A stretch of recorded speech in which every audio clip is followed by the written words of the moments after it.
We are kicking off today with Miro, who after his exit from AEW earlier this year is reportedly officially part of WWE once more. PW Insider reports that the former US champion and TNT champion has re-signed, and multiple sources shared that he was spotted at the WWE headquarters in Stamford, Connecticut. Miro spent most of yesterday at the facility, and while no return date is known for Miro, aka Rusev, at this time, it's clear that WWE have plans for the Bulgarian Brute.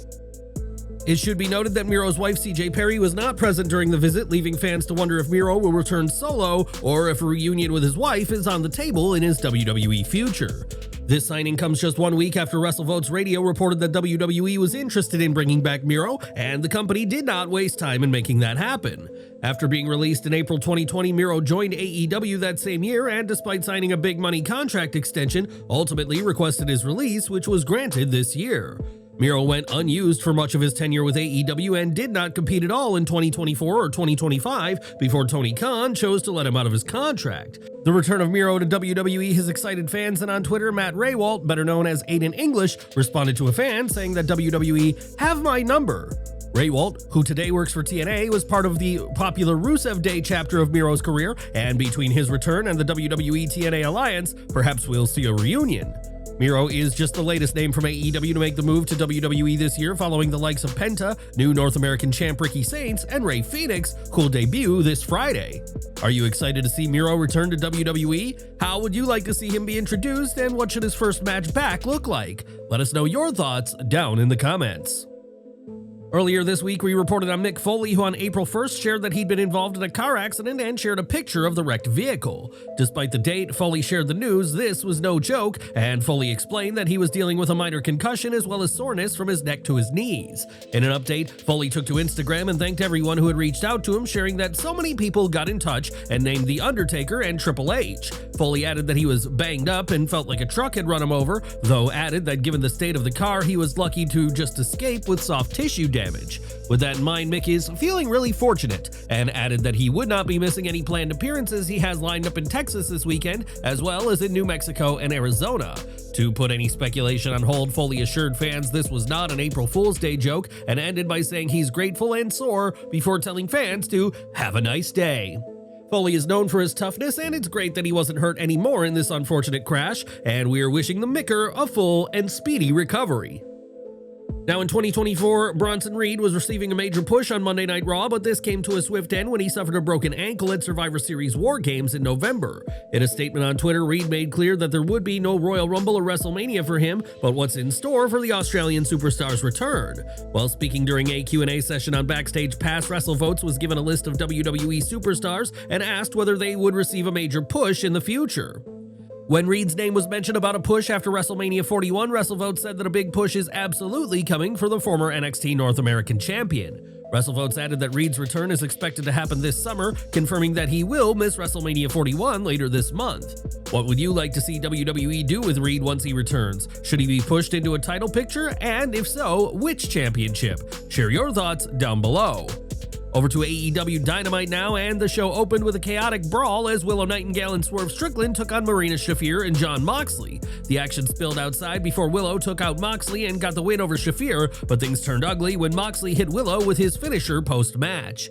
This was a fantastic opener that showcased the untapped potential of intergender wrestling in AEW, with Willow emerging as the standout performer between the four wrestlers involved. Moxley's post-match attack underscored how unstoppable she looked in the match, and Nightingale was able to guide the less experienced Shafir through the rougher moments. Matches like this highlight the importance of pairing newer talent with seasoned stars to help them grow, and AEW would be wise to consider incorporating more mixed tag action.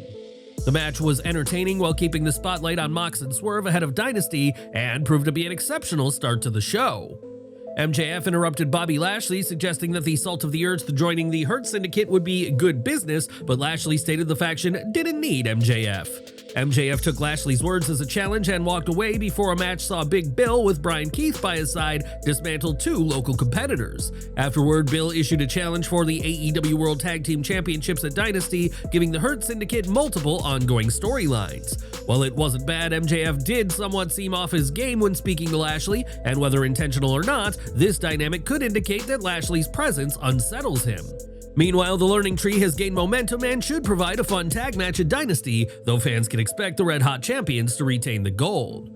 In the main event of Dynamite, Cope faced off against Claudio Castagnoli, who nearly finished off the Rated R superstar with a concerto. However, Bryce Remsburg intervened, and with the referee distracted, Cope hit a low blow, followed by a spear to seal the victory. After the match, Swerve Strickland stormed backstage, only to be confronted by Hangman Adam Page, and there was a rare moment of introspection by Strickland. Swerve admitted that he deserved what happened after provoking Hangman in their feud, but as Page left, Jon Moxley struck and threw Swerve through glass. The Death Riders dragged him into the ring and dropped him onto shattered glass, but Strickland was able to stand up in defiance, glass embedded in his back.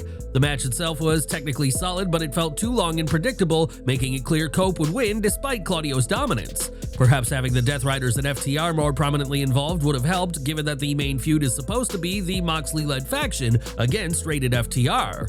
Still, the show closed with an incredible visual, Mox taking his best shot at Swerve only for the mogul to rise back up, proving he might be the one to end Moxley's reign of terror. Swerve's brief exchange with Hangman also added depth to their history, hinting at further character evolution for both the Cowboy and the potential next AEW World Champion. In recent years, WWE have been hosting more and more premium live events outside the United States, but have yet to hold a PLE in Mexico. Earlier this year, Bad Bunny claimed that Backlash would be coming to Mexico, a claim that was swiftly shut down, but now the country rich in wrestling tradition may get a show after all. According to WrestleVotes, who spoke during Backstage Pass Q&A, WWE is seriously considering bringing a PLE to Mexico, with 2026 being a likely target for the event. It wasn't stated what specific show WWE has in mind for a Mexican PLE, but this will no doubt come as exciting news for fans in Mexico, who for the most part only get house shows. This news comes after Triple H said a PLE will take place in the UK within the next year or two during a recent interview with Alex McCarthy of Mailsport. Once again, WWE is proving the first W of its name to be true, and fans can expect a massive show when the company comes to one of the most significant countries in pro wrestling. We've got some video game news now, as WWE 2K games are already available for PlayStation, Xbox, and PC, but now Nintendo are stepping in the ring with WWE. During an online direct event, it was revealed that 2K will be coming to the Nintendo Switch 2, the sequel to the wildly popular Nintendo Switch console. This is huge news, and while it wasn't stated which WWE 2K game will kick off this new era on the Switch 2, fans will soon have a WWE game they can take on the go.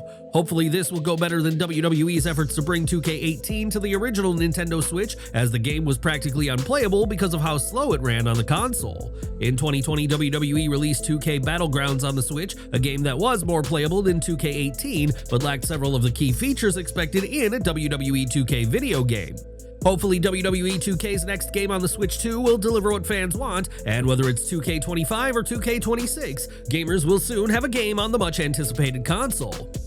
On March 24th, WWE Raw took place in Glasgow, Scotland, and while the majority of the fans in the OVO Hydro had a great time, one fan made others feel very uncomfortable. Morgan Moore, a content creator and OnlyFans performer, was seen reportedly grabbing at talent even when it was clear that they wanted her to stop, including CM Punk and Cody Rhodes. This led to Punk allegedly warning her that if she did it again, "I'm going to punch you in the face," but now Moore has shared her side of things. In a tweet, Morgan said she was unaware of the rules of getting up close with wrestlers before making a mocking comment about wrestling fans.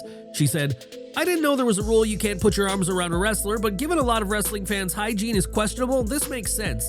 I apologized at the time for being too aggressive trying to do that for a pic when they came back and took photos on my phone." In another post, Morgan argued that fans angry at her had selective outrage, as she brought up that they support a company that features Logan Paul despite his many controversies.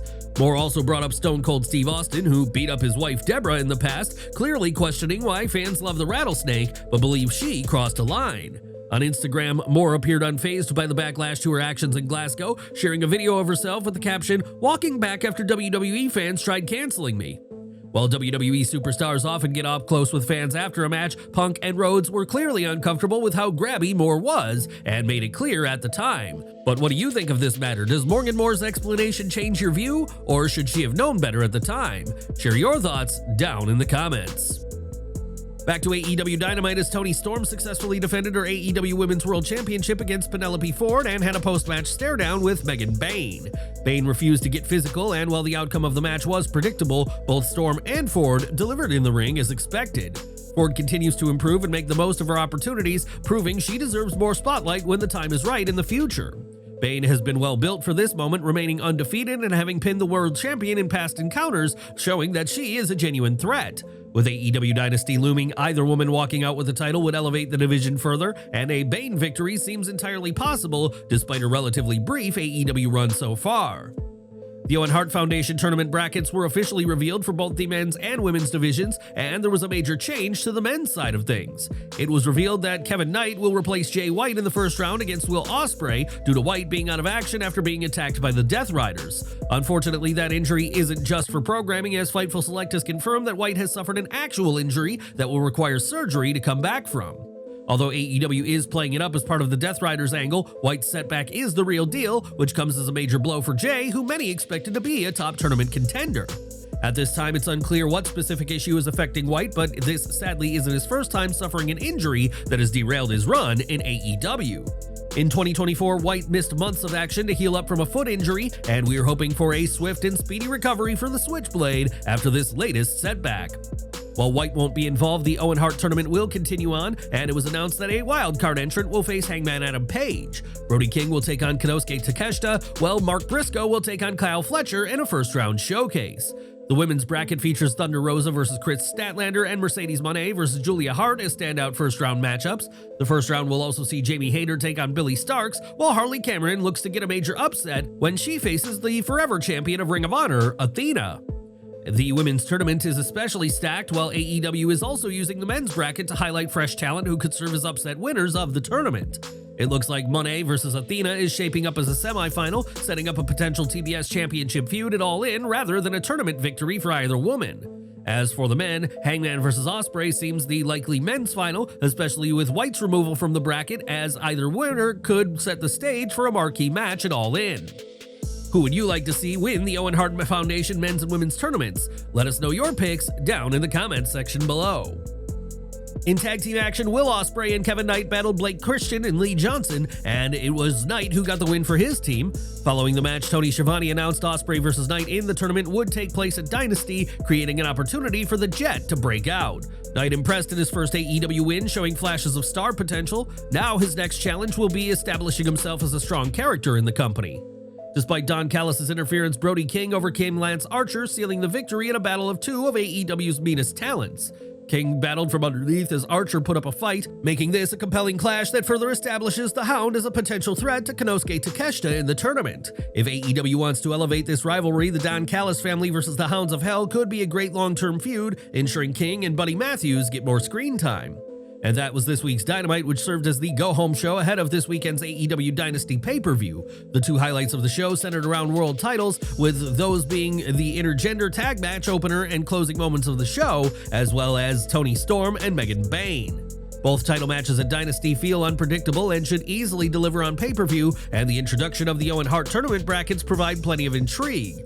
With that said, Cope is still struggling to find his place in AEW, and after coming up short in the AEW World title chase, his main event match failed to stand out and deliver. Overall, this was a solid episode of Dynamite, but left plenty of room for bigger things to happen, hopefully at this weekend's AEW Dynasty pay-per-view. But what did you think of Dynamite? Did it deliver the necessary hype ahead of Dynasty, or would you have done things differently? Let us know down below. Now, it's been months since the Wyatt 6 were last featured on TV, but with news that Bo Dallas has been medically cleared, fans are hoping to see them back very soon. On Instagram, Joe Gacy broke his silence on social media and shared an eerie clip with a voice sharing the following message. "They thought they could control you. They locked you away, but I saw through their lies. Open your heart to the man in the woods, and now we'll make them all pay for their sins." This has left fans wondering what this could be about and whether the man in the woods is Uncle Howdy, Bray Wyatt, or perhaps someone new entirely WWE plans to introduce. The group has moved to SmackDown in the transfer window but have yet to appear, and fans have been wondering what could be coming for the group. Perhaps they'll go back to targeting The Miz, and some fans believe that Alexa Bliss joining the faction as rumored could see herself and Nikki Cross go after the women's tag team titles. Whatever the plan, Gacy's post has had fans speculating about the next move of the Wyatt 6, and what do you hope to see the group do once they're back? Let us know below. On this week's Raw, Jimmy Uso hoped to restore confidence in his brother Jay by beating Gunther, but that didn't go as planned for Big Jim. Not only did Gunther beat him, but the World Heavyweight Champion destroyed him after the match, and the Ring General would stand tall, caked in the blood of the veteran. That segment has since gone viral, and while the match has done 292,000 views on YouTube, the post-match onslaught quickly surpassed 1 million views in under 48 hours. Blood remains a rarity in WWE, and it's especially rare to see someone lose as much as Jimmy did on Raw, and fans clearly can't get enough of this shocking moment in London. In 2018, Heath Slater was introduced on WWE's main programming as part of NXT Season 1, and he and the majority of the rookies would go on to become the Nexus that same year. Speaking to Inside the Ropes this week, Slater recalled being introduced in trunks and said that WWE made him change his look due to being compared to a Hall of Famer. According to Slater, his original look, which included long hair and tights, was deemed too similar to Edge, and he was forced to cut his hair short and trade his tights for trunks. Slater wasn't pleased at the time, as he said on the interview that it felt like WWE was changing everything about me, but knew better than to anger higher-ups by refusing to change. While Slater would later get to wrestle in tights again, his early days on WWE TV saw his bare legs exposed, all thanks to an apparent resemblance to the rated R superstar. And we're ending today with Isla Dawn, who was released from WWE earlier this year, but now her return to the ring has been confirmed. On social media, the Northeast Wrestling promotion shared that Dawn will compete at their Wrestling Under the Stars event on July 19th in Niles, Ohio. Since Dawn's release, her tag partner Alba Fire has found a new role as part of the Secret Harvest, but it'll be Dawn's time to show what she can do on her own later this year.